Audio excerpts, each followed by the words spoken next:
driven cell therapy. So I'm not from Hong Kong originally. I started off actually, I wanted to be a pharmacist because I wanted to give the right drugs to the right ones. Then in India, when I was studying in the UK, I worked for GA. So I did my PhD with them. They sponsored my PhD, and I did my postdoc, and I worked for GSK like for another 10 years before moving to Hong Kong. So I caught the last talk where he said that about 10 years ago, the innovation scene, it wasn't as exciting as it is now, and that's really true. Because back then, I joined a startup, an oncology startup in 2013, and I was the first employee to set up the operations in Hong Kong. And we didn't have like wonderful talks like this with snacks and all that. I was just on my own, okay? And but the company did well because we had a lot of high net worth investors in Hong Kong. But it was an American company, and we IPO'd in NASDAQ in 2017. So, and I joined Science Park 2 years ago to help companies or to help you guys set up spin-off and to be successful, okay? So the topic today I would like to talk about is introduction to regulation of drugs. I know the title sounds really dry, but I promise you that, you know, I'll make it interesting. I'll focus just on the concepts, the framework, and I won't go too much into the details because the details we can leave it to later on another time, right?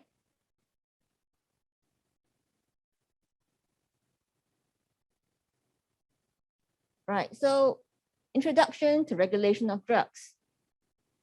And I guess, as I said, you know, I'll focus on the principles, and I'll talk about processes in various jurisdictions, and then I'll talk about coming local, how does it work in Hong Kong, and what kind of support does Science Park provide. And lastly, a new program that we have in Science Park called the Clinical Translational Catalyst. So my first question to all of you, why do we regulate drugs or therapeutics? So if you look at this picture, this is Humira. Does anybody know this drug? This actually is one of the best-selling drugs so far in the history of the pharma industry. Any idea what is the annual sales of Humira for 2020 in US dollars? Annual sales. In what?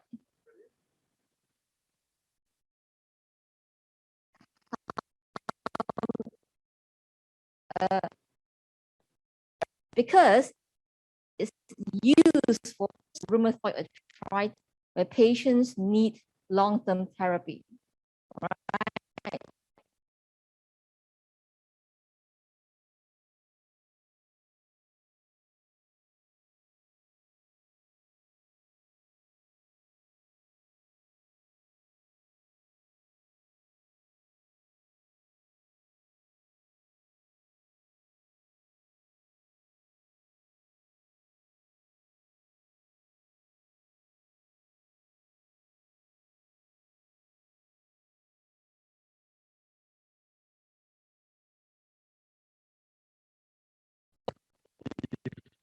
So then learning lessons we should have drugs. That's why we have a more systemic system now today than back then.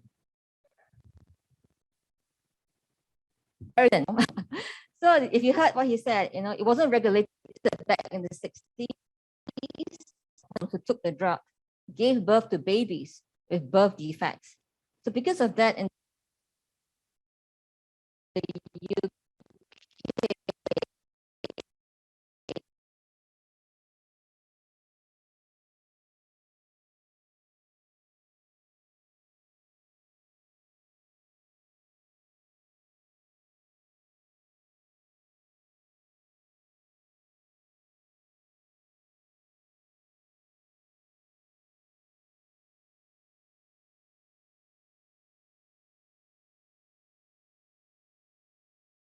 down to these 3 words. And despite the complete drug going through all the drug approvals, we always come back to this 3 first, even above African. And obviously, quality is regulators, so you know, we have the FDA, the NMPA, the EMA, the Drug Office of Hong Kong. In Australia is the TGA, right? So let's talk about the translational journey. I think all of us here are scientists in the lab. And I guess what you're trying to do to the lab and useful for a patient, right? So the bit in between is called the translational journey, okay? And just to give you a stick representation, right? So basically this is the phases we have to go through to get from bit. So as you could see, not regular. You're quite free thinking about your environments, and you know, if you actually look further down the line here, once you hit preclinical development, and then you start clinical trial phase 1, 2, 3, and market application, this part becomes very highly regulated. So because as you mentioned, you have to look after safety, quality, and efficacy, you know, that your next steps will be very highly regulated. Does anybody know, you know, in the preclinical development, what do we need to do before we to phase 1 clinical trial? Say, for example, you have a compound that you think is a good has a good oncology target. So what do you do next to actually need to bring it to a patient? And all you've been doing is developing it in the lab. What do we think we need to do? So I'll talk about that a bit more.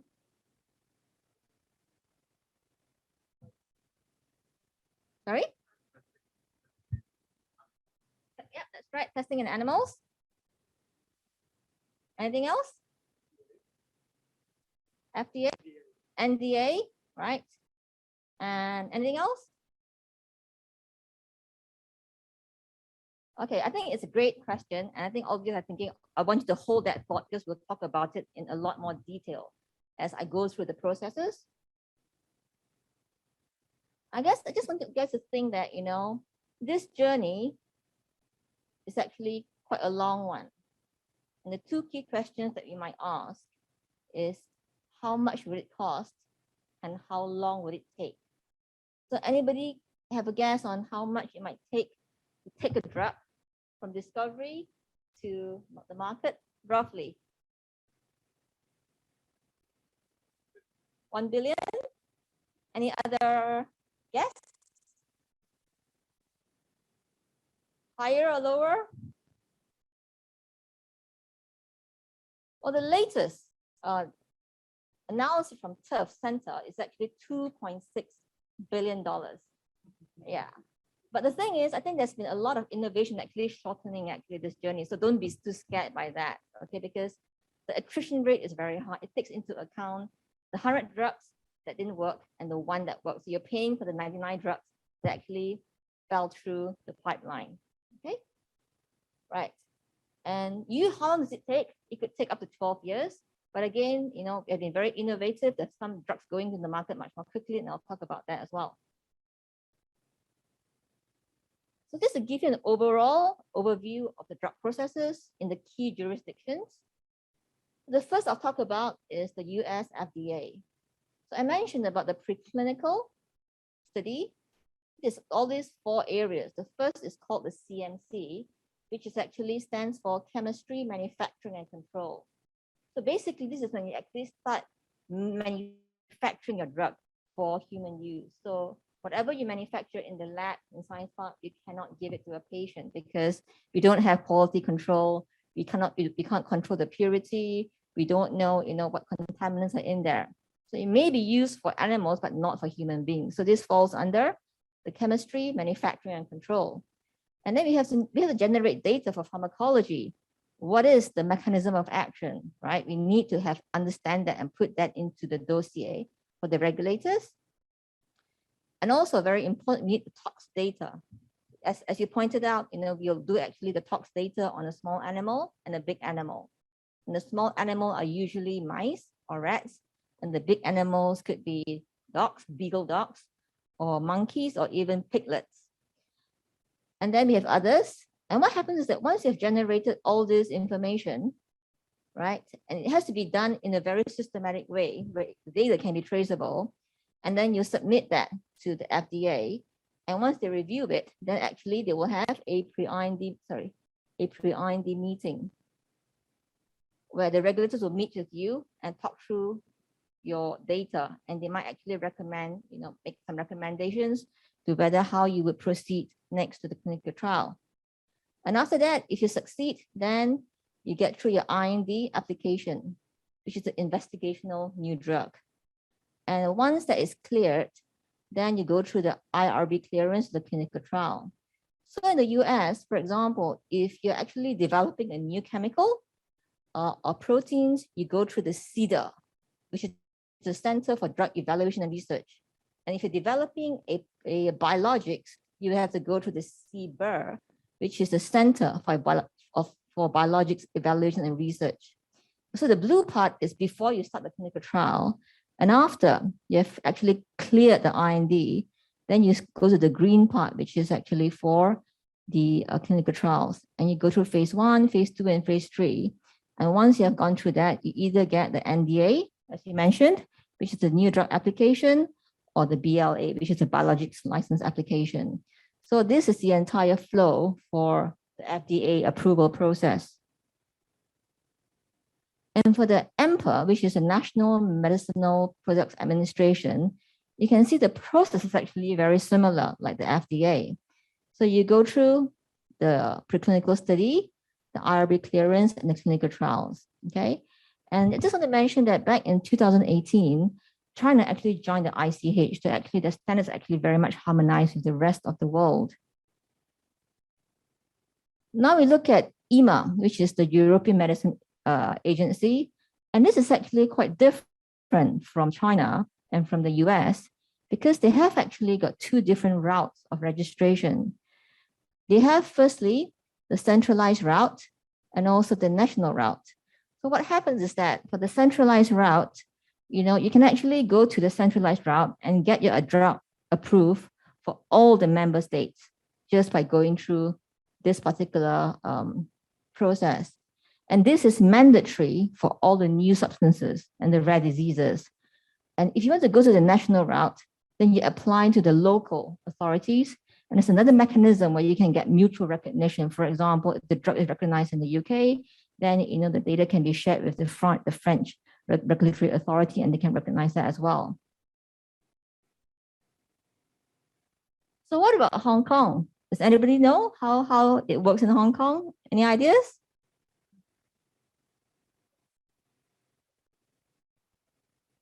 They copy what's approved by other people. Any other offers? Any other thoughts? It's not far from the truth, actually.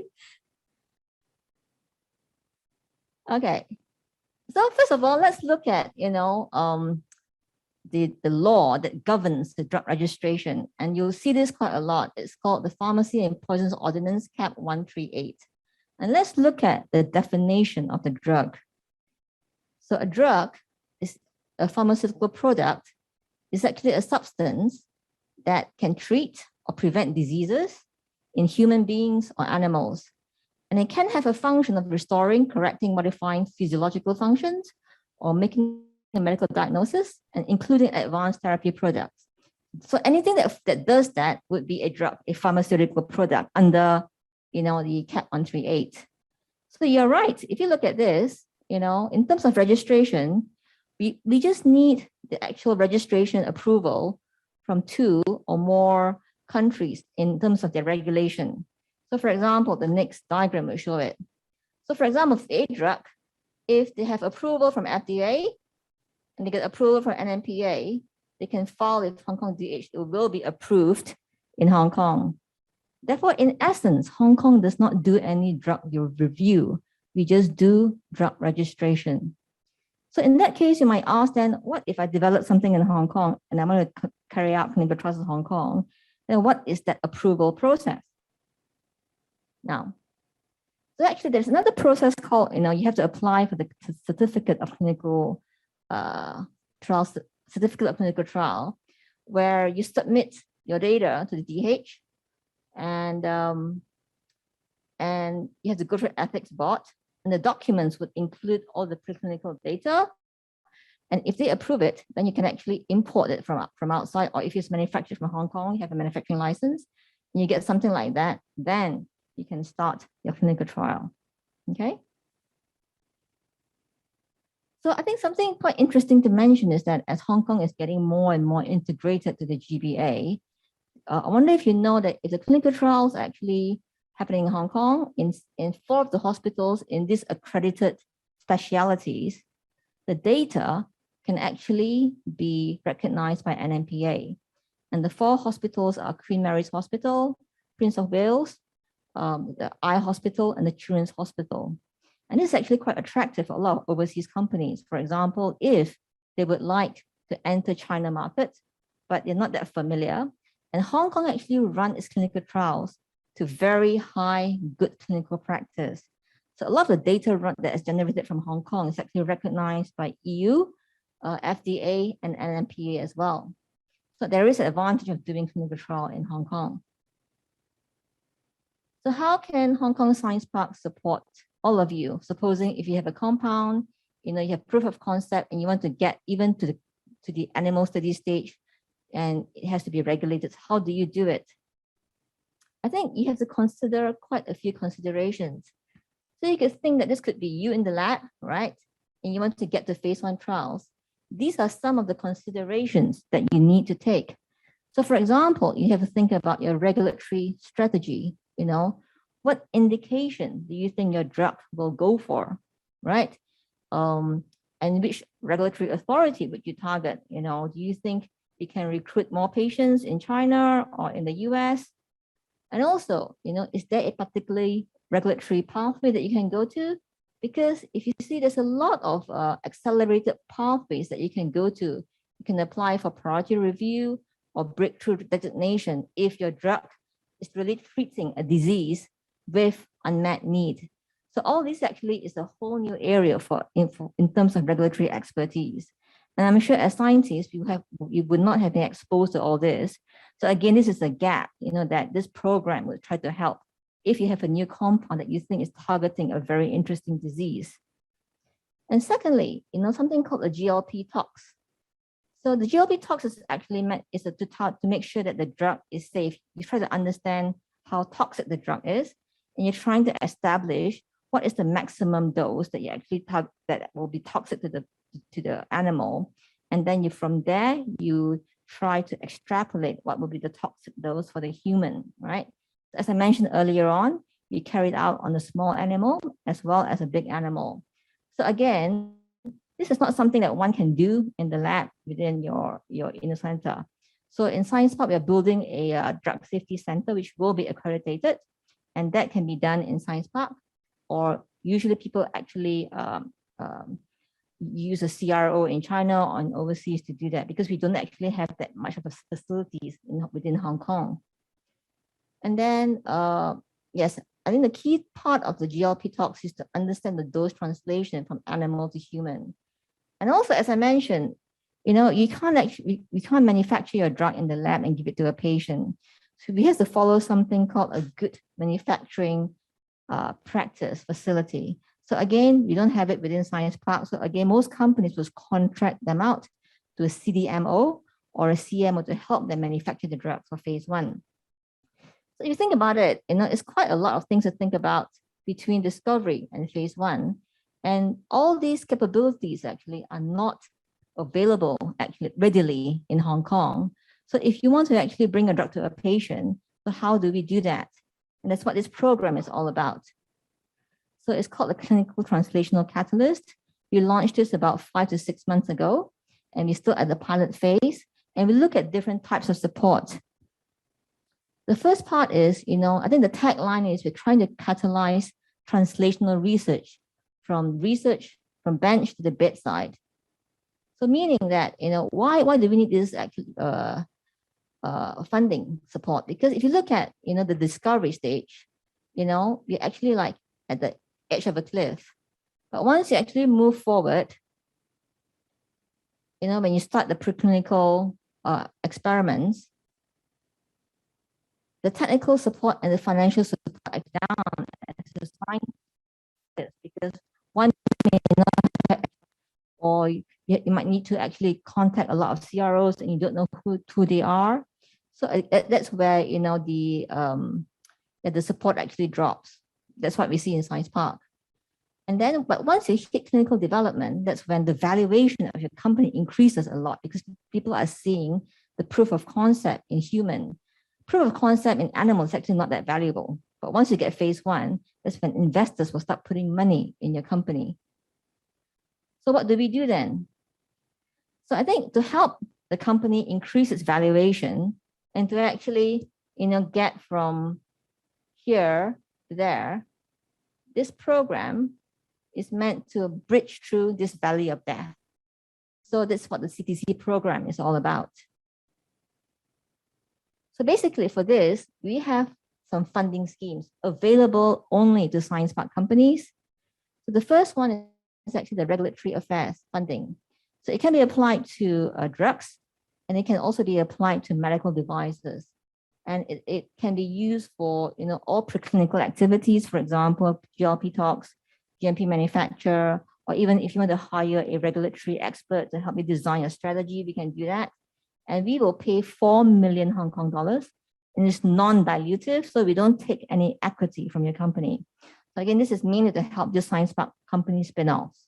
Okay, it applies also to medical devices, class 2, class 3, and de novo, and these are the limits. So this is actually based on a project. So we do not fund the company, but we fund the project. So we pay for the third-party services, and we pay for all the direct cost of the project only. And if actually you get the clinical trial, we have another pot of money to pay for the clinical trials, which is $8 million again. So we don't take any equity, and that's just a grant given to Science Park companies. So in terms of the eligibility, the applicants applying have to be a Science Park companies. You have to employ at least 3 full-time staff and be committed to actually remaining in Science Park for 3 years. And the project coordinator has to be based in Science Park.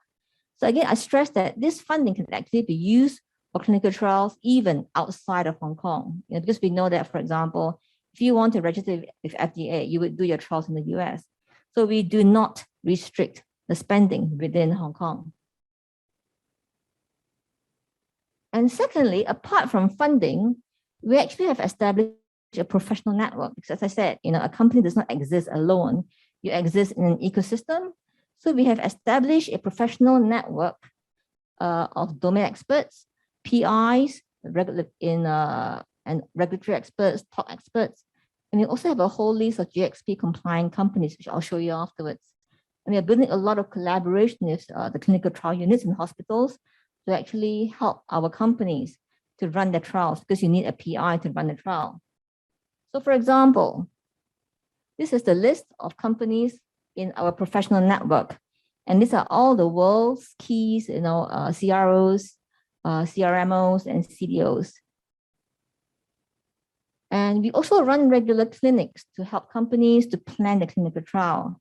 So we have an ongoing collaboration with CUHK, their CRMO. They have a clinical trial, the phase 1 clinical trial unit.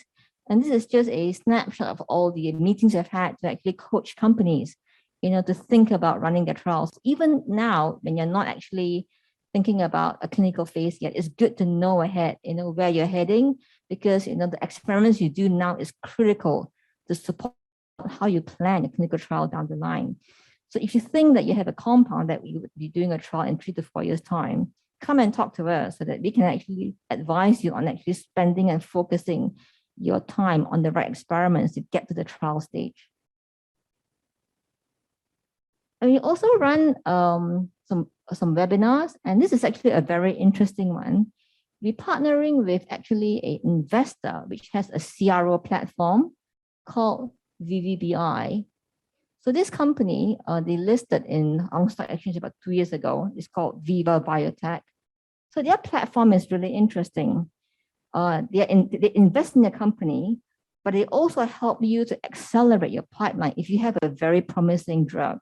And the way they do that is because they have a very extensive network of very experienced drug developers from industry who are actually serial entrepreneurs. So let me give an example. Dr. Jun Mao, she's the chairwoman of VVBI, and she's invested in many companies. And this gentleman called Dr. Michael Serrano Wu,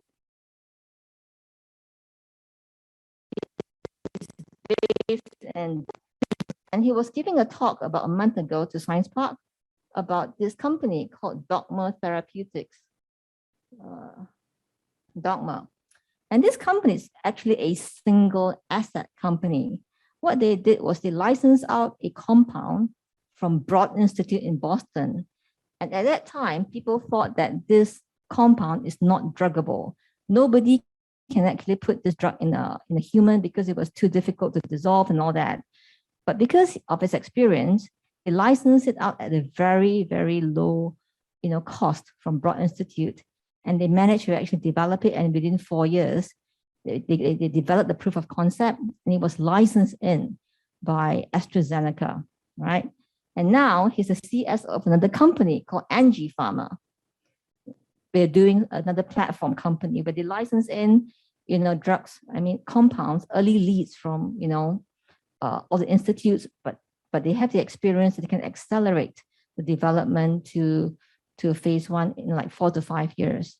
So I guess in apart from thinking about spinning off companies, working with platforms like this could be another option if you think about commercializing what you have in your pipeline. So this is something that you can talk to me about if you're interested in finding out more.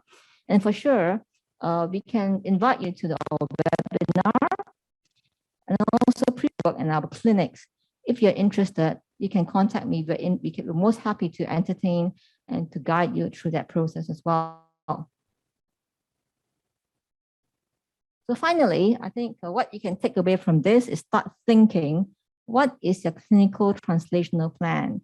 And you can think about this even now, when you think that you have a drug, think about not just, the data that you may publish in the paper, but think about your regulatory strategy, think about what kind of patients you might treat, and think about what kind of market it might hit, because this is where the commercialization actually starts. Think ahead, focus your experiments, and this will be something that could be a product for a patient a couple of years down the line. And my email is here. Feel free to follow up with me for any questions, or you can ask me any questions right now. Thank you very much.